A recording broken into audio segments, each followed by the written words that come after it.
Buenos días, yo quiero agradecer al SENA Seccional Santander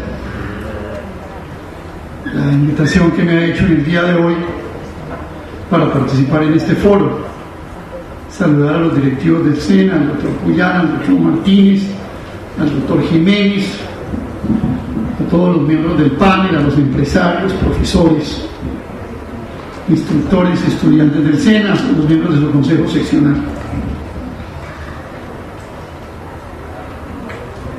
Bueno, no es fácil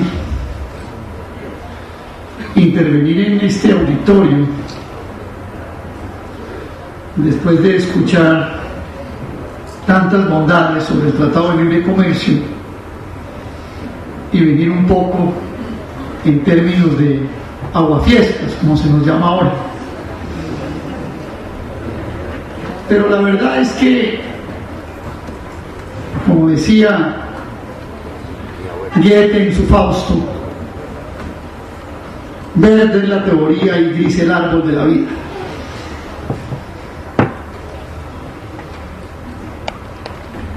Y yo voy a empezar para sustentar esta posición haciendo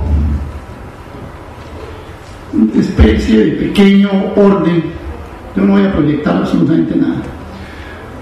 Pequeño plan de temas, que es sencillo, creo yo. Primero voy a hablar un poco de cuál es el modelo teórico sobre el cual están basados los tratados de libre comercio. ¿Cuál es el marco teórico de estos tratados? En segundo lugar, ¿cuál es el marco histórico que Colombia tiene frente al libre comercio, apertura, globalización, etc.? El tercer punto es un marco referencial de cuál es la situación actual en el mundo del libre comercio. Es decir, a eso le ha ido bien, le ha ido mal, estamos felices, no hay nada que corregir. Cuarto punto, todo ese marco teórico, ese marco histórico y referencial a la luz de la política económica actual del gobierno del presidente Santos. Quinto punto, sectores. Voy a hacer 4 o 5 notas sobre capítulos claves del tratado. Y sexto punto, Santander. Quiero anotar que los datos y las apreciaciones que tengo sobre Santander provienen del año 2010, de los estudios sobre la economía de Santander, de los estudios de Cámara de Comercio de Bucaramanga. Y ahí saqué los datos para poder hacer el análisis.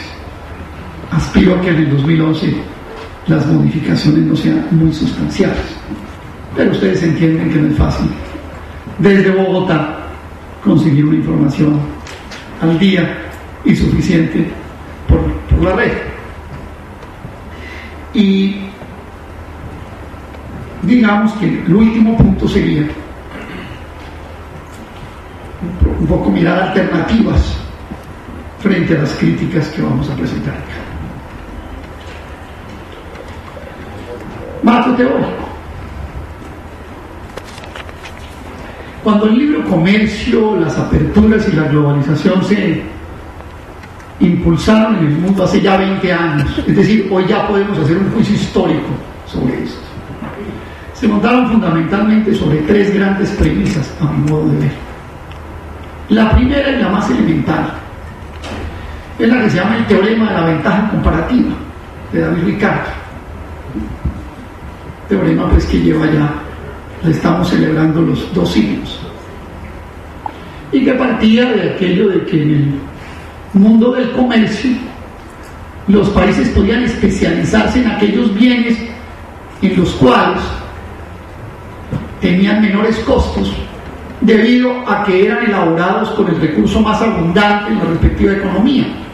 Ese teorema fue actualizado en el siglo XX por lo que se conoce claramente en la teoría económica como el teorema de Herschel-Ohlin.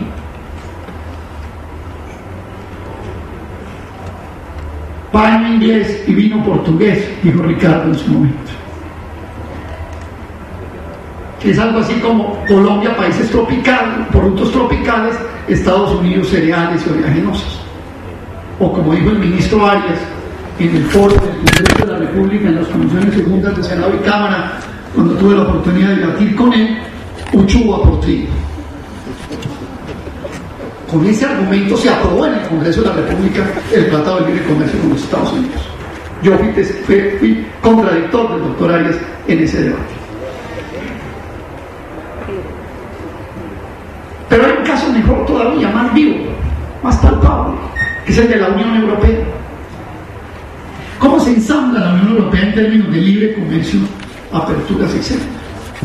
Es que las dos economías más poderosas de esta Unión, Alemania y Francia, asimilan en un mercado común y en una unión monetaria la mayoría, la mitad de estas economías, entre ellas Grecia, España, Portugal e Irlanda, y les dicen: nosotros les vamos a dar bienes elaborados con tecnología compleja, maquinaria, uno que otro Mercedes-Benz, uno que otro Audi, y les vamos a ayudar a montar burbujas inmobiliarias en sus países, y ustedes nos van a pagar con la plata del turismo de la Acrópolis, de las islas griegas, del olivar, de las corridas de toros y de las naranjas, el vino y las tablas de jamón serrano. El modelo fracasó. Estas economías no fueron capaces de financiar la ventaja comparativa.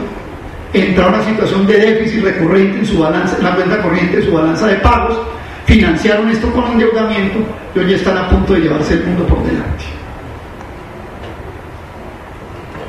La segunda teoría, con la cual el Banco Mundial y el Fondo Monetario vendieron la apertura a la globalización y el libre comercio, fue la siguiente: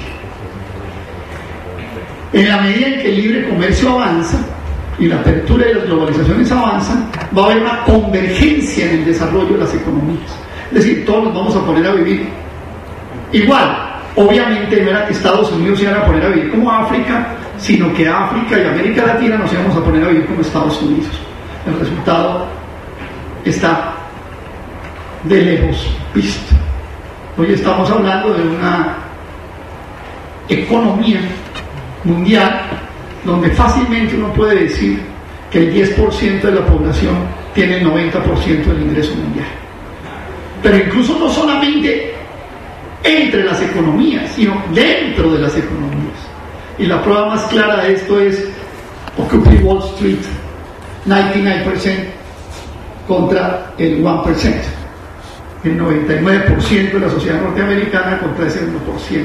Si lo que ha pasado con la apertura y la globalización, ¿quién se iba a imaginar, así sea en una noche del desvelo más horrible, que iban a bloquear los ciudadanos norteamericanos el puente de Brooklyn e iba a haber mítines en el Financial District de Nueva York, en el South Manhattan? Eso es como, parece como sacado de una pesadilla casi inimaginable. Pues eso está pasando en el mundo ahora. Se ha aumentado la diferencia entre los países, pero también se han aumentado las diferencias dentro de los países. O sea que la famosa teoría de la convergencia, con la que el Banco Mundial, está en los libros, Globalización, Pobreza y Desarrollo del Banco Mundial, decían: esto hay que hacerlo porque vamos a hacer una convergencia en el desarrollo mundial. Esa convergencia no ha sucedido. Y la tercera teoría, sobre la que se montan estos tratados y este libre comercio y esta apertura, es la teoría mediante la cual el capital extranjero desarrolla a los otros países. Esta realmente me parece a mí que es la más disparatada de todas, porque además no tiene ningún sustento en la realidad histórica. ¿Qué país extranjero ha ido a desarrollar a otro? Si eso no se conoce en el mundo.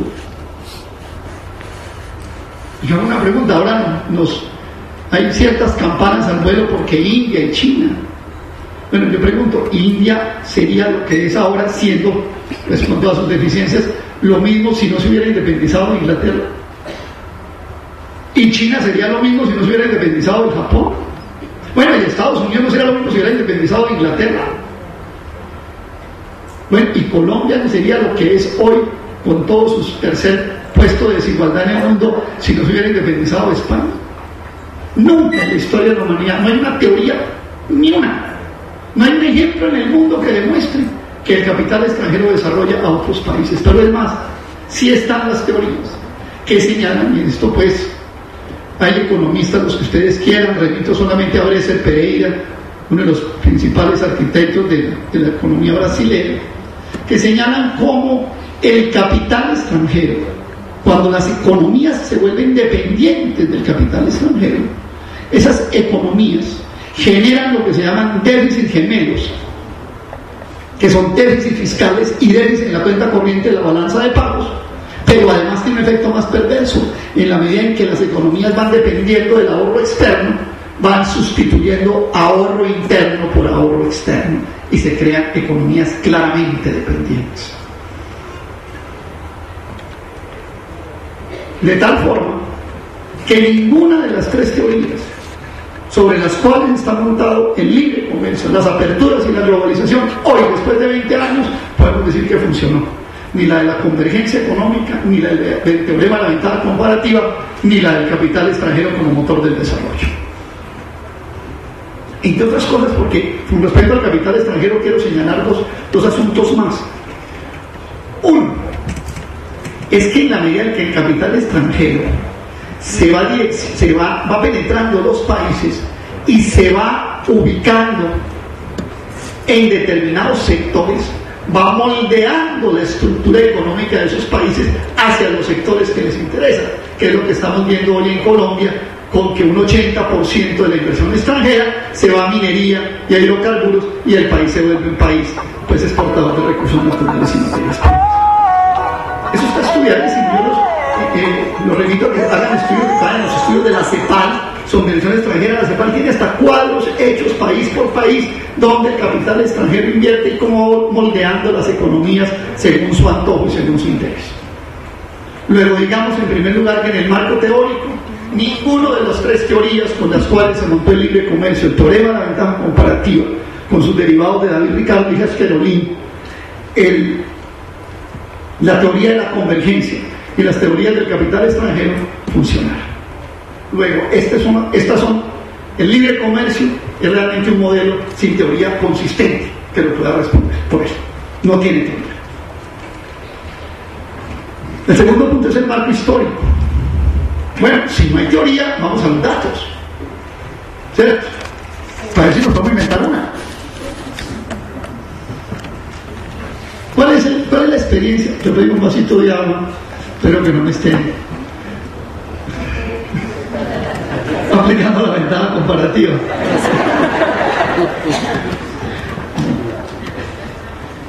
El segundo. Gracias, doctor.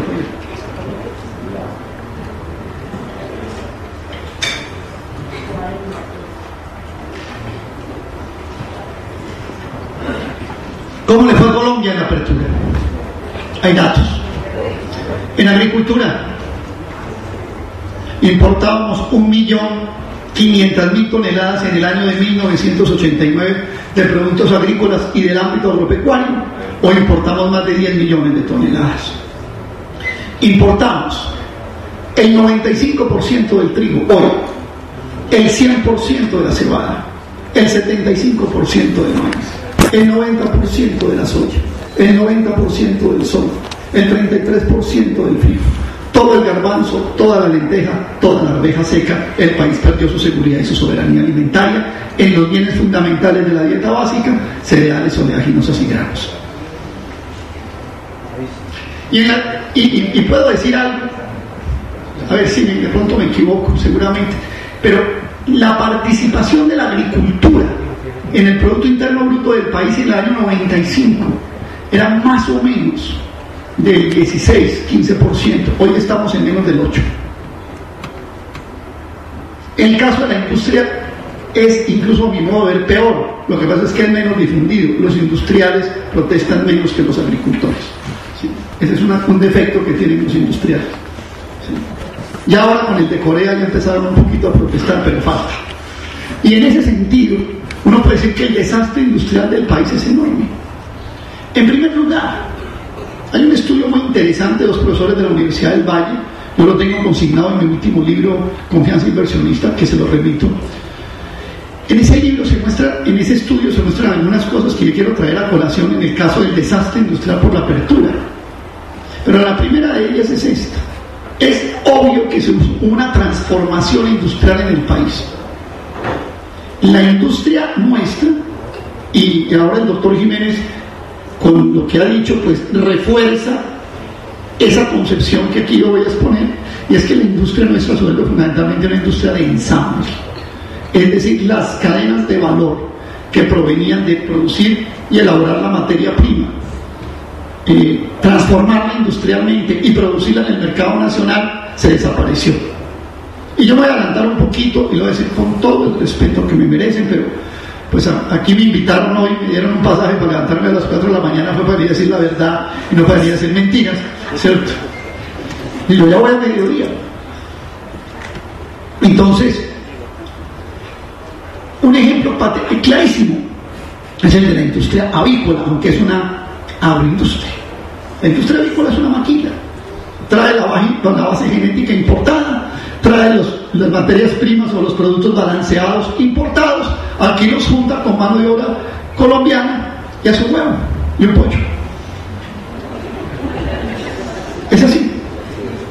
Ahora, el truco consiste en traer una base genética que cada vez tenga menos días de incubación para poder acelerar el proceso. Esa es la realidad.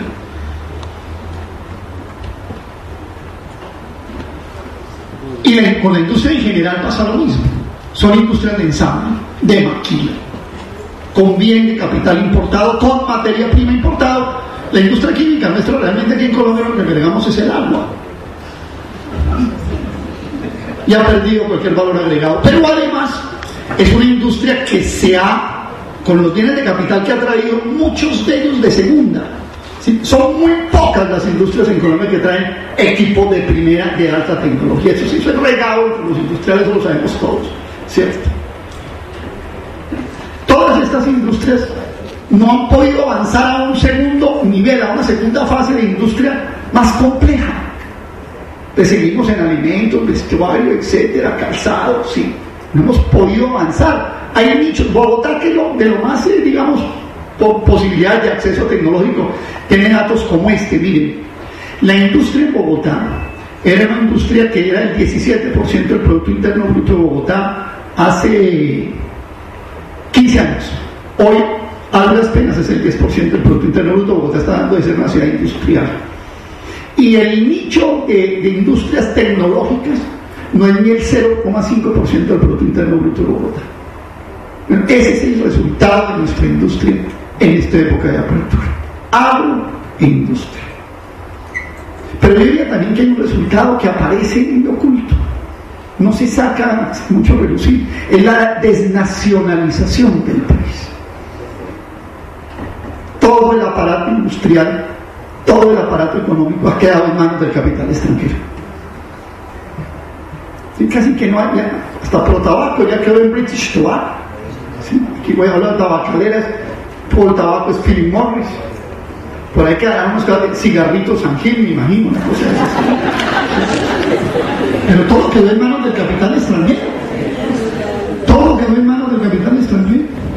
Y además, esas industrias han venido sustituyendo, señalaba, trayendo equipo de segunda, mano de obra. La relación capital-trabajo ha cambiado enormemente en el país. Es decir, la relación entre equipo y mano de obra ha cambiado enormemente en el país, produciendo desempleo, informalidad y subempleo.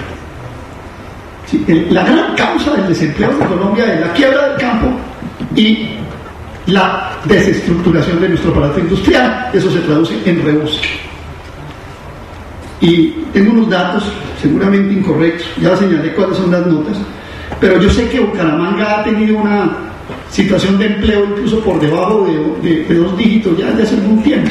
Sin embargo, tiene entre las 13 regiones estudiadas por el DANE, es la número 12 en subempleo. Y me llama la atención una cosa: una buena parte, la principal causa del subempleo en Santander obedece al subempleo por competencias. Es decir, tenemos gente muy capacitada trabajando en áreas que son inferiores a las capacidades desarrolladas.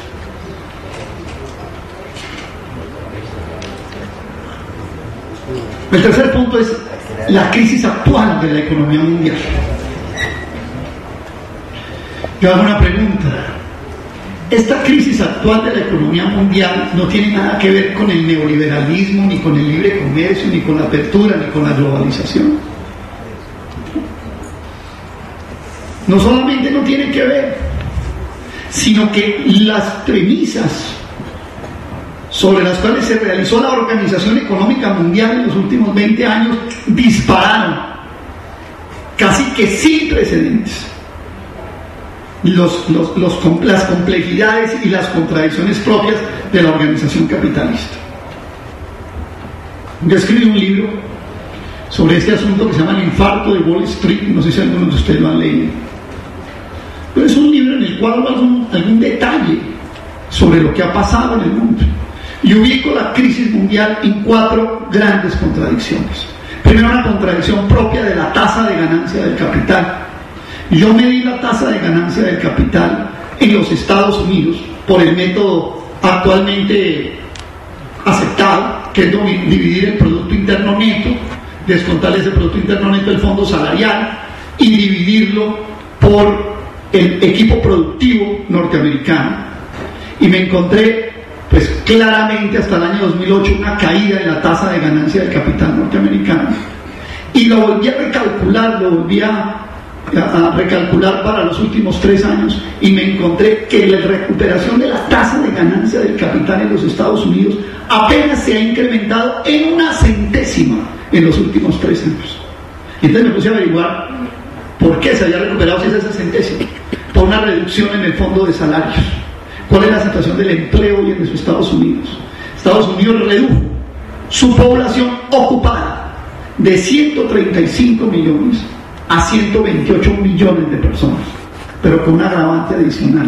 28 millones de personas trabajan, y eso lo sabemos todos los que tenemos primos por allá y parientes, en part-time, es decir, de 8 a 10 frito hamburguesas en McDonald's, a las 12 del día limpio vitrinas en Walmart, y por la tarde me arriesgo en un rascacielos con unos vidrios para poder completar el diario. 28 millones de norteamericanos viven hoy así. No, la recuperación de la tasa de ganancia en Estados Unidos es por 3 vías: por la vía del desempleo, por la vía de la reducción del fondo salarial, punto número 2, por la vía militar. Estados Unidos tiene una economía altamente militarizada. El 83% de la industria norteamericana, incluido fábricas como Boeing, Caterpillar, etcétera, pertenecen al complejo militar industrial norteamericano. Y la tercera vía es la emisión monetaria de dólares. Estados Unidos ha emitido desde septiembre del año 2008 hasta el año 2011, diciembre, 2.600.000 millones de dólares. Remarco que cuando en esta conferencia estoy hablando de billones, hablo de 12 ceros. No el billón de 9, sino el billón de 12 en español. Lo que ha significado, además, la peor de las trampas para el comercio exterior que Estados Unidos está cometiendo, que es la devaluación del dólar frente a las demás monedas del mundo. Mire, frente a la devaluación del dólar o frente a la revaluación de las monedas domésticas frente al dólar, no hay remedio que pueda. Si uno con dólar a 1.700 pesos trae lo que sea y no le llega a nada. Y ojo, en el TLC con los Estados Unidos, Colombia entregó la cláusula de control de capitales en el capítulo de inversiones. A lo sumo lo puede aplicar 1 año, y el resto, como en esas cantinas donde no hay bar ni portero ni cover. Esas cantinas ya no hay ni portero ni cover, entre y salga como quiera. ¿Qué es lo que está pasando en Colombia? Más adelante me voy a referir a eso. Cuando se realizó la crisis del año 2008, se hablaba de la burbuja hipotecaria, de las hipotecas subprime, como el detonante de la crisis. Pero los estudios posteriores, y en ese sentido remito a un estudio de esta consultora internacional McKinsey, lo que se está hablando ya en el mundo es de una gran burbuja de endeudamiento global que no tiene solución. Estamos hablando de que países como el Japón, tiene un 450% de endeudamiento de su Producto Interno Bruto. ¿Sí? O sea, por cada dólar que produce debe 4,5, sumando la deuda de hogares, gobierno, sector financiero y empresas no financieras. Un gran guardado secreto de la crisis mundial es Gran Bretaña. Aquí no hemos visto nada, hasta ahora está chispoteando Grecia y Portugal, Irlanda. Bueno, Italia ya son palabras mayores. España, no, sí, España, pero Italia es quitar la octava economía del mundo. La deuda de Italia para pagar este año, del 1 de enero al 31 de diciembre, son 320.000 millones de euros. El Fondo Monetario Internacional le tiró un salvavidas de 600.000 millones de euros. Yo me acuerdo que en el año 94, cuando el tequilazo mexicano, eso armamos un escándalo, porque el rescate de México era de 40.000 millones de dólares. Bueno, el de Italia es de 600.000 millones de euros, con un agravante: el 27% de los bonos de la deuda italiana está en manos de bancos alemanes. O sea que si se derrumba Italia, doña Ángela va en viaje. Eso es el libre comercio mundial, esa es la globalización, esa es la apertura, ese es el modelo neoliberal. Si no podemos tapar el sol con las manos. Y estos tratados de libre comercio a estos países son tratados para resolver la crisis de las grandes economías, no son tratados para las oportunidades nuestras. Porque la crisis, ¿cuál es la causa de la crisis mundial? Un excedente de capitales y un excedente de mercancías en las grandes economías. En el mundo, por cada dólar de producción que hay 10 dólares de dinero. Bajo todas las modalidades que ustedes quieran: burbujas de endeudamiento, mercados de divisas, seguros, reaseguros. Es que acuérdense de las hipotecas subprime. A una casa que valía 50 yo le prestaba 100, y después de que le prestaba 100 iba y me aseguraba con una aseguradora por 80, y esa aseguradora se reaseguraba con otra por 60, y la ruleta rusa que le estalle la hipoteca. Ese es el mundo de hoy, ese es el mundo de la globalización, ese es el marco general bajo el cual se dan los tratados de libre comercio. Entonces, cuando dicen la solución son las economías emergentes, hay muchos colombianos que se llenan de orgullo, y yo les digo: corran, porque las economías deben de decir que son la solución para descargar la crisis allá, para descargar los excedentes de capital, los excedentes de mercancías y salvar arriba. Por eso es que nos dicen que somos la oportunidad, ahora sí, la oportunidad de que ellos descarguen sus crisis. Resulta que el mundo está saturado. Hoy, en este momento, en la Asamblea Departamental de Santander están en un foro sobre el tema del cacao. No hemos podido con la moniliasis. Ese es un punto para la agenda interna de Santander, un punto irresoluto en Colombia desde hace 5 décadas, la moniliasis del cacao. Pero basta ir a Hershey's o a M&M en Quinta Avenida de Nueva York, y ese es el aguacero de cacao que nos viene. Si mucha gente vaya y dice: ya que vamos a poner el cacao de Girón, y no, lo que viene es ese cacao elaborado allí con trabajo esclavo en Costa de Marfil y en otras partes del mundo, donde las grandes multinacionales elaboran, y nos los van a vaciar acá. Yo meto el tema de la crisis internacional porque en los tratados hay que ubicarlos en un contexto de crisis. Estos países se vuelven los tubos de desagüe de las crisis y nos van a inundar con todo. El doctor Jiménez, pues, de manera muy técnica, definía los remanufacturados, y yo voy a contar la manera coloquial como el doctor Camilo Ginás, presidente de ACOLFA, define los remanufacturados. Dice: son un usado más otro usado. En ese sentido, el doctor Jiménez tenía razón: un remanufacturado no es un usado, es un usado más otro usado.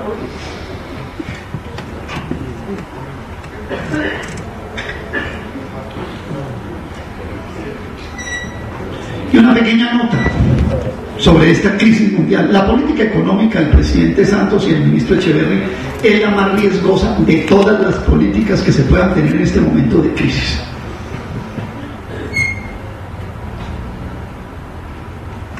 Colombia tiene un déficit en la cuenta corriente de la balanza de pagos como nunca lo había tenido en su vida. 10.000 millones de dólares frente al 2010 y estamos esperando el dato del 2011.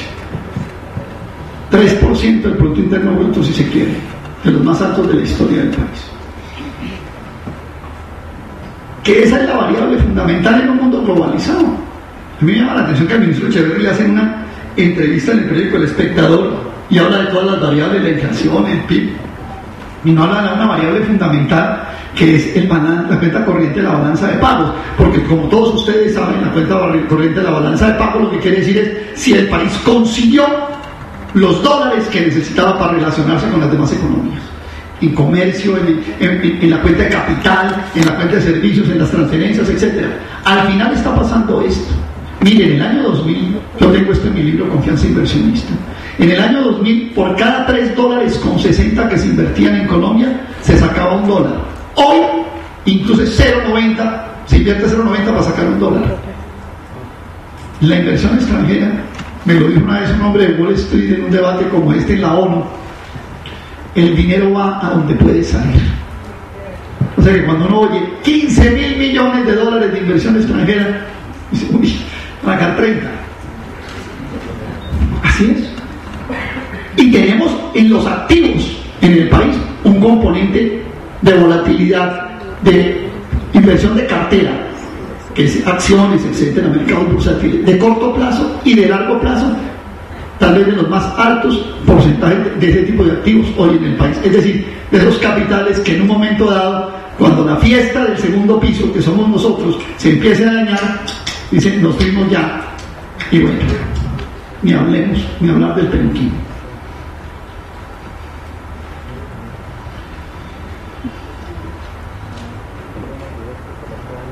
El cuarto punto, de la política económica, me parece que es un punto que hay que ponerle mucho cuidado. Porque esta es una política económica que coloca al país dependiente del capital extranjero. Coloca al país sobre la base de recibir los excedentes de los mercados externos. Y bueno, digamos una cosa, que es bueno señalarlo también. No solamente es el Tratado de Libre Comercio con los Estados Unidos, viene un diluvio. Es decir, a los inviernos de los años anteriores viene un invierno de Tratado de Libre Comercio. Estamos hablando de Corea, estamos hablando de Estados Unidos, estamos hablando de la Unión Europea. Y son 3 varillazos en un corto plazo. Incluso, escribí hace poco un artículo que se llama La economía política del TLC con Corea. Los que lo quieran ver, está en el Twitter mío, @Aurelio Suárez. En ese artículo yo explico cómo la inversión norteamericana en Corea es 5 veces más grande que la de Colombia. Las grandes empresas norteamericanas, todo el mundo sabe la historia de Corea del Sur. Corea del Sur fue un enclave geopolítico que los Estados Unidos crearon en todo el tema del mar meridional de China. Ustedes lo saben, viene la guerra con Corea, esto es cultura general. O sea que en un momento, y Corea tiene líos, Corea es de los países más endeudados del mundo. El famoso modelo que fortaleció a Corea, que lo hizo superior, es la 12ª economía del mundo, la 12, que ha llegado a desarrollos industriales superiores. Ese país, ¿cierto? Es estratégico para los Estados Unidos. Y en ese sentido yo señalo algo que tal vez se metía en el punto anterior. A mí me causa una preocupación lo siguiente, y lo digo con toda sinceridad. Cuando comenzó la crisis mundial del año 2008, llamaron al G20 y llamaron a todo el mundo y llamaron a la morocha Cristina, vamos entre todos a resolver el problema. No han resuelto nada.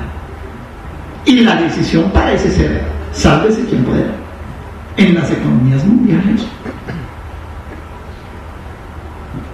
O sea, aquí podemos terminar como terminan las grandes crisis, cogiendo 60 millones de desocupados, vistiéndolos de camuflado y rematándolos en las trincheras del mundo. Eso no es descartable, y no soy el único que lo digo.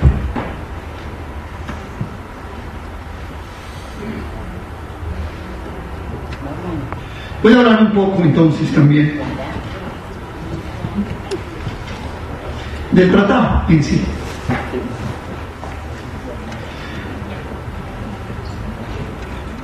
Por las preguntas que se le hicieron al doctor Jiménez y por la explicación, uno deduce que en general en la opinión se habla de los tratados como si solo fuera comercio. Recordemos que este tratado tiene, no sé si el doctor Jiménez lo dijo, si lo dijo, por favor, me dicen y yo omito eso, son 24 capítulos.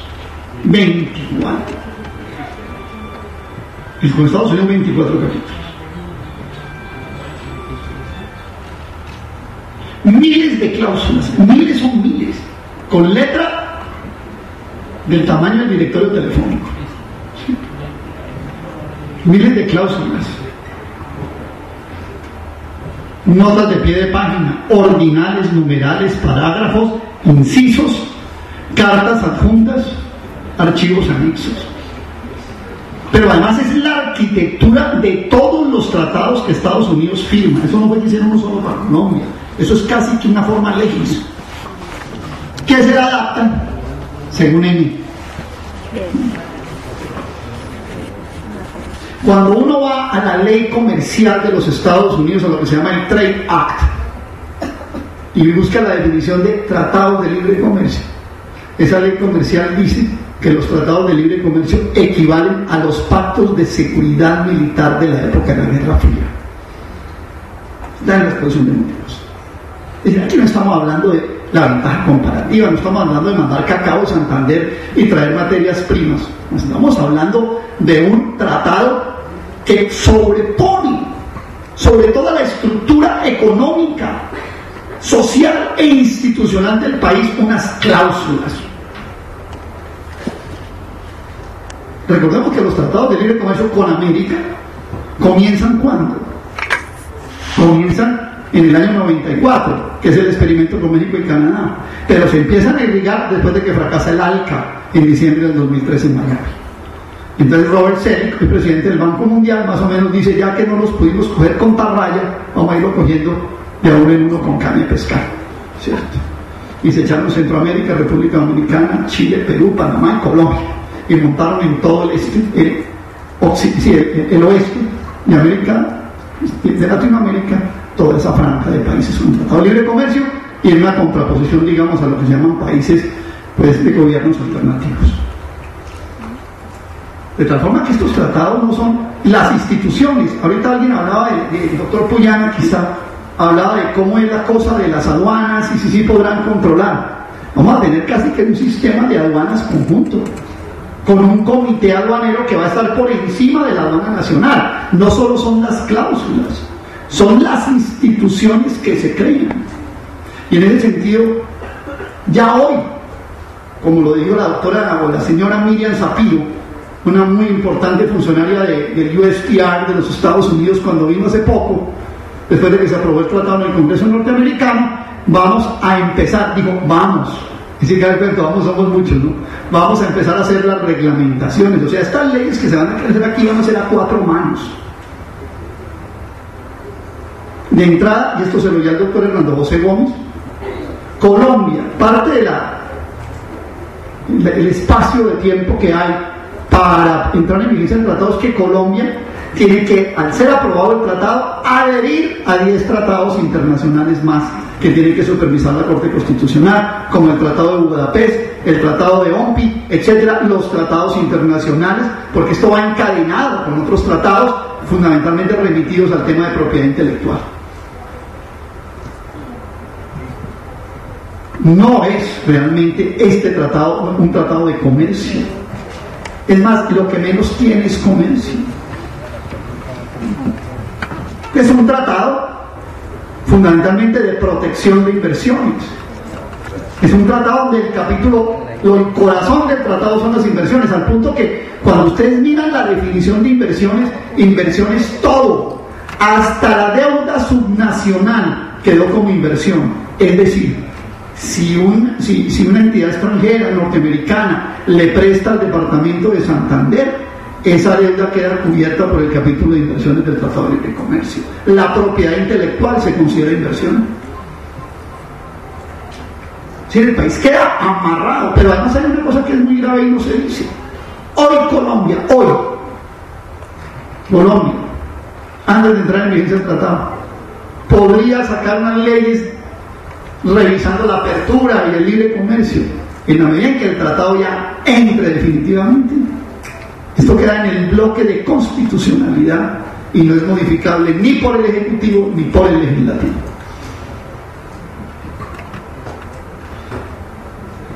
Yo no recuerdo la cifra exacta, pero van más o menos, voy a decirlo, de demandas de empresas a los distintos estados, incluidos estados de los Estados Unidos o el gobierno de los Estados Unidos, que las empresas multinacionales les han hecho por modificación de normas en el marco de los tratados, después de haber firmado los tratados de libre comercio. Por ejemplo, si una compañía norteamericana le hacen lo que se hizo en Santurbán en el marco del Tratado de Libre Comercio, nos dicen, pero va la demanda, maestro, porque se modificó el régimen, el plan de negocios, y se declara esa modificación una expropiación indirecta que lleva a Colombia a una demanda que no se dirime en los tribunales nacionales ni se apela en los tribunales nacionales, se dirime en tribunales internacionales de arbitraje, y no con las leyes de nuestro país, sino con las leyes del libre comercio y la iniciativa privada. Hay un caso muy simpático, muy emblemático, que es la demanda que una compañía explotadora de oro le colocó al estado de California, siendo California gobernada por nada más ni nada menos que Don Rambo, por Schwarzenegger, ¿sí? Porque se le dio permiso para la explotación minera de oro en aguas que caían a una reserva indígena en California, y Rambo suspendió la explotación. 30 millones de dólares están allá en juego en una disputa contra el estado de California. O sea, aquí no respetan pinta, no respetan ni a Rambo. Está lleno de fallos, ya ha habido como 10 o 15 fallos de tratado de libre. En Perú ya hay demandas de multinacionales contra Perú. En Centroamérica, y por ahí hay unas cosas en República Dominicana y en Guatemala. Este es un tratado, lo de México también, claro, en Canadá. Estos son tratados para proteger al inversionista extranjero. Y se me olvida decirle mencionar una cosa que tal vez el doctor Jiménez mencionó, que es que estos tratados están guiados por dos principios: el de nación más favorecida y el de trato nacional. Él explicó el de trato nacional, de que los inversionistas extranjeros tienen el mismo trato nacional, pero tiene uno adicional que se llama nación más favorecida. ¿Qué quiere decir? Que si Colombia en algún tratado llegara a darle beneficios adicionales a otro país, automáticamente se le trasladan a los Estados Unidos.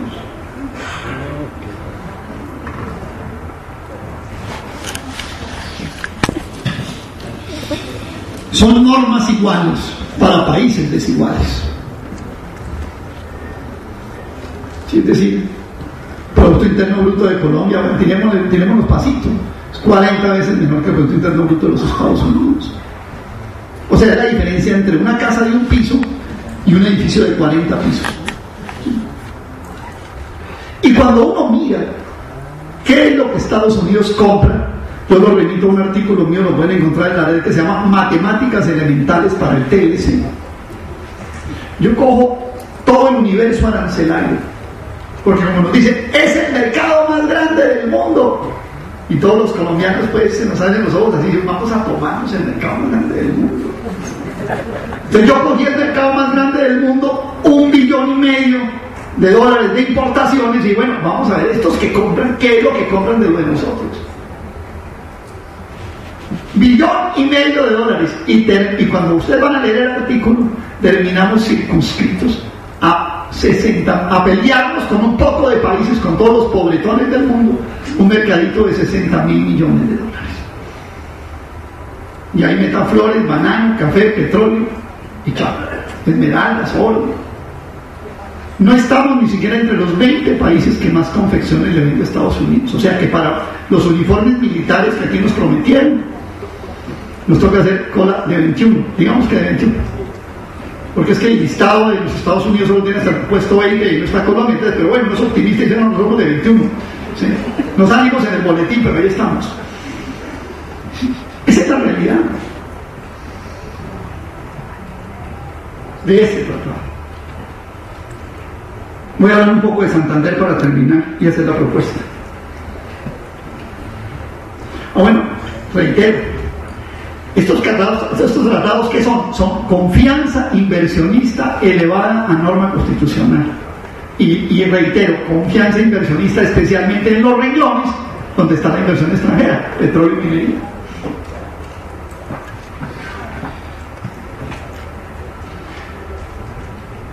Voy a ser un poco infidente en esto, pero creo que estar en este escenario en Santander me permite esa licencia.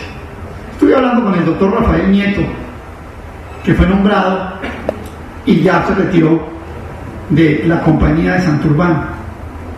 Ahora se llama ¿Ecoqué? ¿Ecoqué? Ecoro. Que es un Greystar Resources más la otra, ¿no? Entonces le dije, Rafa, ¿tú por qué te fuiste de ahí? ¿Y sabe qué me contestó? Me sacó Wall Street de la gerencia.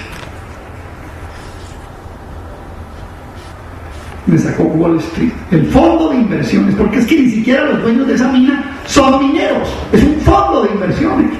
El dueño del título minero, el fondo de inversiones de Wall Street, no le admitió ni siquiera la explotación subterránea. Por eso se va Rafael Nieto a la presidencia. Creía que ahí se podía sacar oro y subterráneo y crear todo un impacto social. Me explicó media hora qué pensaba del proyecto de Santurbán. Mejor no me aceptaron ni siquiera la explotación subterránea. Y le dije, ¿quién no te lo aceptó? Dijo, no me lo aceptó el board del fondo de inversiones, que es el dueño de esa vaina, en Wall Street. No me lo aceptó. Y lo único que quedaron fue con el nombre que Rafael sugirió, que fue Ecor. Se quedaron con el eco y con la explotación a cielo abierto. Eso va a ser protegido en el Tratado de Libre Comercio con los Estados Unidos. Eso están guardando, eso es lo que están esperando. Después del Tratado de Libre Comercio, nos vemos por acá con Santurbán, porque es protección al plan de negocios. Esa es la verdad. Un poco de Santander, ya que entré en ese tema. Voy a decir algo. Pues yo tenía un pasaje para las 8 de la noche, es probable que después de que diga esto, sin que me cobren penalidad, me manden a la 1 de la tarde. Cosa que...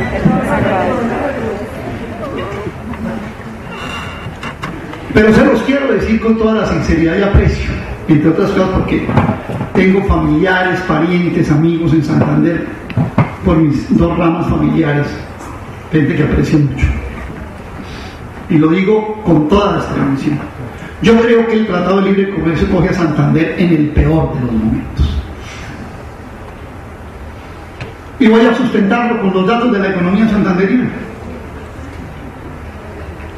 3 empresas exportan el 64% de las exportaciones de Santander.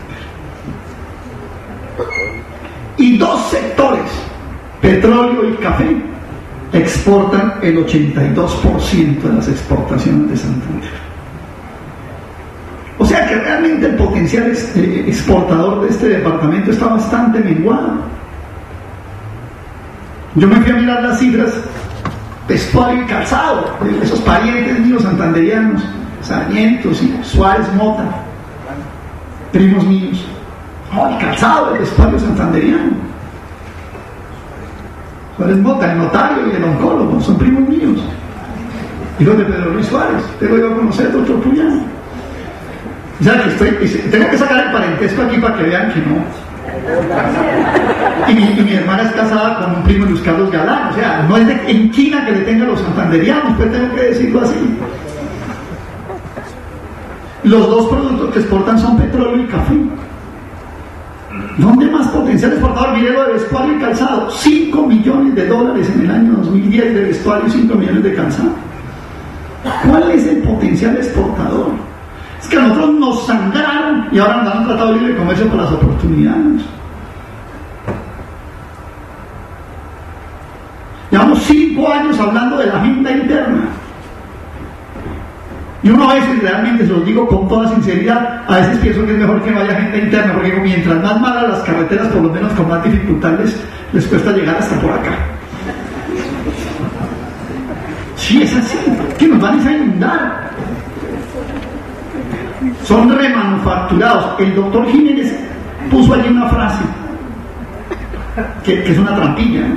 pero no de él, están en el tratado, salvo su nombre. Yo estuve en las 14 rondas del Tratado de Libre Comercio, no en el cuarto del lado, sino en la calle del frente, como dice un amigo. Y entonces, fíjense ustedes, cuando le habla del remanufacturado, dice que tenga una vida útil similar al producto original. Hasta la ronda número 13 decía igual al producto original. Si usted me pone esa ficha, se la puedo demostrar. Entonces, está la palabra similar. ¿Qué es vida útil similar? No, nada. Igual es igual y similar es que similar es un tipo de 1,80. Yo tengo un hijo de 1,85 y otro de 1,93 y son similares. Sí. Similar no es nada. Mire, aquí en estos tratados nada se pone sin pensarlo. Todas las palabras están pensadas, todo está medido. Aquí no hay nada improvisado. Hasta la ronda número 13 decía vida útil igual y lo cambiaron por similar. Y no es solo remanufacturados, también vienen usados, puede que no automóviles ni vestuario, pero vienen usados, vienen segundas, vienen desechos, vienen desperdicios. Hay una cláusula enorme, hay un conjunto arancelario enorme de ese tipo de posiciones. Ustedes saben que, por ejemplo, para los gringos, el hígado, la lengua, todo este tipo de cosas de la red son desperdicios, como lo de los cuartos traseros de pollo. Entonces entran cero arancel con desperdicios y desechos. Colombia hoy importa a los Estados Unidos varios millones de dólares, no me acuerdo cuántos, de desechos alimenticios. Nos van a traer hasta lo que después de moler el trigo queda por ahí. No me acuerdo cómo es que se llama eso, ¿cierto? Ahí raspan el molino y lleven para Colombia.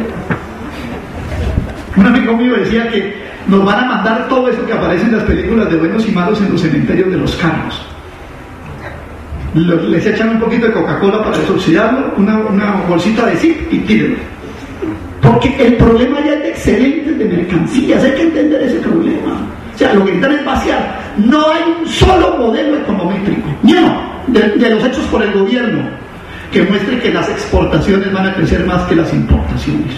Van a crecer más las importaciones que las exportaciones, y es absolutamente claro que el agro es un perdedor neto en este tratado. Tanto es que hace pocos días el gobierno hizo una confesión de boca y dijo que en el Tratado de Corea, que tampoco es cierto, el agro ya no iba a ser la cenicienta. O sea que en el de Estados Unidos y en el de Europa sí está seguro que pierden. El mismo gobierno ya lo dijo. Yo tuve la oportunidad de participar en un foro de tabacaleros, de campesinos productores de tabaco, hace como unos, no sé, me acuerdo, unos 6 o 7 meses, no sé, aquí está Alfredo, ¿sí? No sé, o como en agosto del año pasado, unos campesinos que producen tabaco como Manuela Beltrán, solo que ya no, en tierras arrendadas, totalmente erosionadas. Ese es el tabaco. Ahora, Estados Unidos impulsa lo del tabaco porque en cada vez en más estados de los Estados Unidos se prohíbe el cultivo del tabaco por los efectos nocivos sobre la salud. Pero es en ese tabaco que vamos nosotros a salir adelante. El tabaco de Santander, o el cacao de hoy, de la moniliasis y la escoba de luz. Las normas sanitarias y fitosanitarias que el doctor Jiménez mostró cuando yo estaba entrando son la típica barrera no arancelaria. Cuando uno llega a los Estados Unidos, antes de que le pregunte si tiene cocaína o lo que sea, hay un tipo grandísimo, generalmente de raza negra, de 2x2, que dice food and feed, sir, food and feed, comida y bebida, a la peor de las filas, por el control sanitario. O sea, todo el mundo lo sabe que las normas sanitarias y fitosanitarias son una barrera ultra arancelaria en los Estados Unidos. Y Colombia no pudo desmontar esas barreras. Entonces, todo el mundo sabe la historia de los de la pitaya, que les dijeron, les compramos $100,000 al año de pitaya, pero primero me compran esta máquina super sanitaria de $1 millón. O sea, 10 años de exportaciones para pagarle la máquina. Y hay que traer protocolos y técnicos de empresas norteamericanas allí. Lo mismo lo del pollo. En lo del pollo están creados los llamados agentes comerciales, que en algunos casos seguramente terminan transformándose de empresas industriales a comerciales. Lo que llamaba el exministro conservador Rodrigo Llorente empresarios hermafroditas. que importan y a la vez producen. Me llama la atención un punto que es importante para Santander. Es importante porque, digamos, las regalías nos podrían ayudar de algo, ¿cierto? Pero lo que veo últimamente es que la regalía per cápita viene cayendo en Santander. Y ahora, con la reforma de regalías, pues ni hablemos. O sea, digamos que esa era como una especie de guayuco que teníamos para defendernos y nos compartieron por la tercera parte, porque esa es la verdad. A la región le quedó la tercera parte. En la famosa repartida, la mermelada del doctor Echeverri. ¿Qué es lo que Estados Unidos le compra a Santander? Petróleo, café, autopartes. Pero ya sabemos cuál va a ser el futuro de Filtros Parma con el Tratado de Corea. Es que van a comer un sándwich. Grasas y aceite. Yo quiero hablar, ¿cuánto me queda? 4 minutos. 5, me voy a tomar 7. 2 para hablar de palma y 5 para rematar. Porque quiero hablar de la palma y aceite. Y este es un tema espinoso. Bueno, digamos que Santander es un sector de servicios, un gran departamento de servicios, y me llama la atención que el principal servicio es servicio inmobiliario, o sea, bienes no transables, bienes no exportables. El principal servicio está en en servicios no exportables, que son servicios inmobiliarios, servicios no transables, o bien en bienes no transables, como es la vivienda de lo inmobiliario. Y me llama la atención que ha venido incrementándose el endeudamiento de las 100 principales empresas de Santander. Hoy es un 56,8% y las de comercio ya van casi en el 70% de endeudamiento, o sea, nos coge altamente endeudados también, ¿no? Bueno, creo que más o menos dije lo que podía decir. Bueno, la principal importación son alimentos para animales, que me imagino que es aquello que yo planteé de alimentos balanceados para la industria agrícola, ¿sí? Y lo de palma sí lo quiero tocar. Bueno, esos alimentos balanceados, la mayoría viene de Estados Unidos y de Argentina, claro, pero ahora, y Brasil, seguramente la soya, pero ahora con el Tratado de Libre Comercio con los Estados Unidos, se produce un efecto que se llama de desviación de comercio, y es que Brasil y Argentina salen y entran a ser reemplazados por Estados Unidos. Eso por lo menos incluso lo hizo este mismo gobierno. Y quiero hablar de la palma de aceite y rematar con conclusiones, si me permite la moderadora. En Santander se ha venido propagando de alguna manera el tema de palma y aceite y ha venido siendo un tema, digamos, que hoy genera conflictos. Y yo pues no podría venir a referirme al tema del TLC Santander sin tocar el tema de la palma y aceite.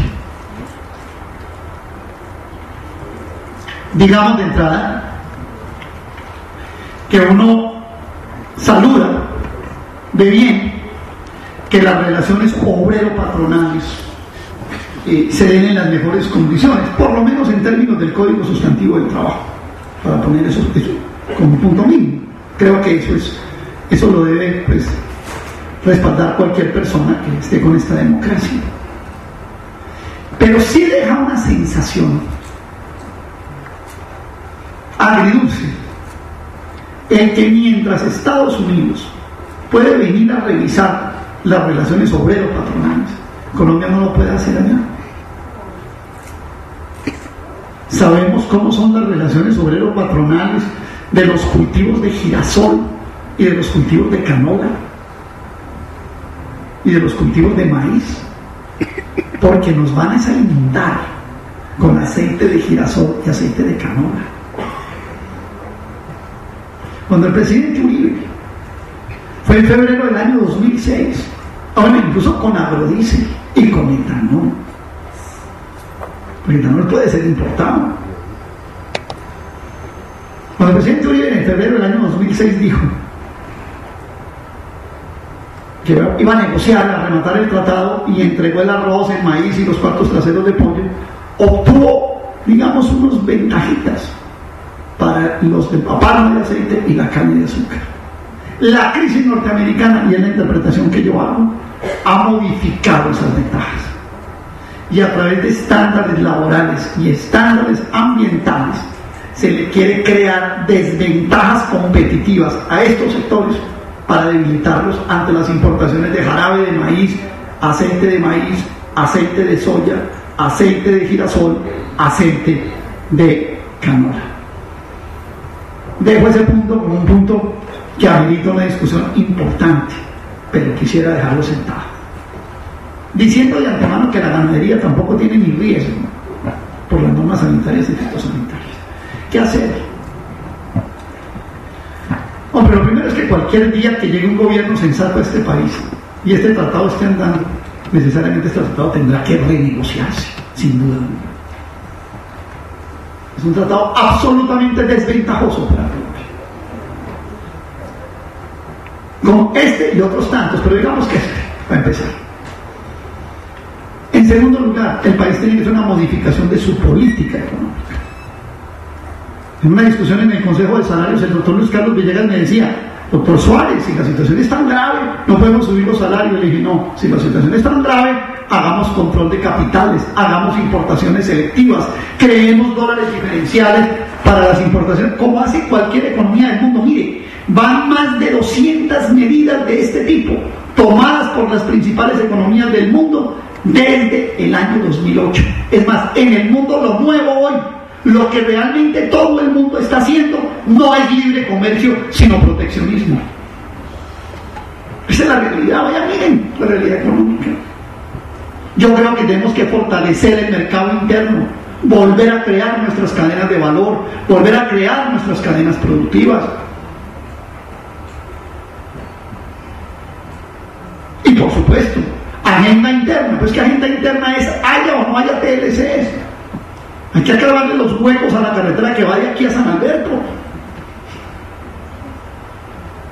Y hay que hacer los puentes que haya que hacer, haya o no TLC. Y una última nota: hemos perdido algo de mucha importancia para Santander, la integración latinoamericana. A mí no me extraña lo del desempleo en Santander, que sea lo más bajito, porque algunas cositas quedan debilitándose. Colombia es el culpable, y lo digo yo acá, de que se haya roto el pacto andino, porque con el Tratado de Libre Comercio junto con Perú perforaron el arancel externo común y rompieron la unidad arancelaria que tenía. Es evidente que Colombia, violando la Constitución, prefirió los mercados del norte al mercado latinoamericano. Y yo creo, tarde o temprano este país tendrá que reconocer que lo de nosotros es la integración latinoamericana, que son las economías que pueden ser complementarias, que puede haber un intercambio más o menos equitativo. Y es más, Colombia era un ganador en el pacto andino. Colombia, voy a hacer una búsqueda, le daba en la jeta a Venezuela, a Ecuador, a Perú y a Bolivia, y perdimos eso por exportar lo que le hemos exportado toda la vida a Estados Unidos: petróleo y café. Muchas gracias por escuchar.